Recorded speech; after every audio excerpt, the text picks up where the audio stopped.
The biggest issue in regards to the report itself is the lack of consultation with this community.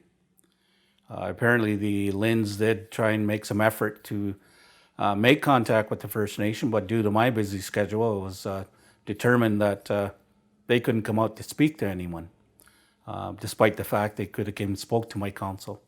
Um, I believe there was really no effort made, and when we hear about the the recommendations that were made and the town hall meetings that occurred in Midland was the only time we were aware of the recommendations. And once we got a copy of the report, we said, "Wow, this is going to impact us big time." So we became part of the coalitions that were happening in the nearby towns, and our voice started being heard due to the lack of consultation. And a lot of the members who are going to be affected by this in the local areas really wanted us at the table because our voice meant so much to them. The impacts it was going to have on our membership, the impacts and the hardships it was going to have was very concerning, not only to us, but to them as well. And to be left out of the equation, considering the fact that the amount of money that our community spend in that nearby facility to keep it running on an annual basis, and we're not even considered to even have a voice.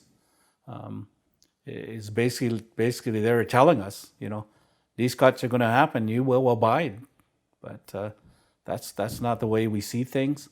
If we're impacted, we need our voice, and I made it known that we may be the silent partner, but when we're needed, we become the most loudest voice you will ever hear. We are no longer silent. When our issues are up front and brought to the table and we're heard,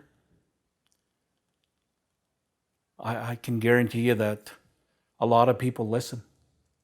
And, the impacts of this report are quite concerning to me and the members because of that lack of consultation, as well as, that despite our ongoing communication that we were consulted, Linz continued to dig up reports indicating these First Nations were consulted.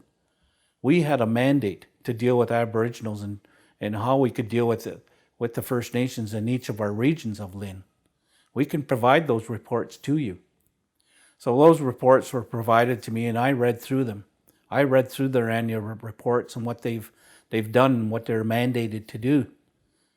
And through those reports, I learned that, again, we are never consulted. When I asked the questions, who did you speak to? Who did you go see in regards to finalizing this annual report? Because we weren't spoken to. And the messaging they gave to me was, we dealt with the urban centers in nearby Midland and in surrounding areas. And those are some of your members at those facilities. I said, well, that's not the way we do consultation. Because I, as the chief of my community, as the head spokesperson, is who you should be speaking to. I will bring our concerns forward on behalf of the membership if we're going to be impacted by them. I will clearly let you know. If there's recommendations that are made within those annual reports, and if you haven't fulfilled them, I would like to be party to them. Instead of getting reports saying that I've been consulted and this is what we've done for the First Nations. And it would be great to start a relationship and start working on some of the mandates that you have.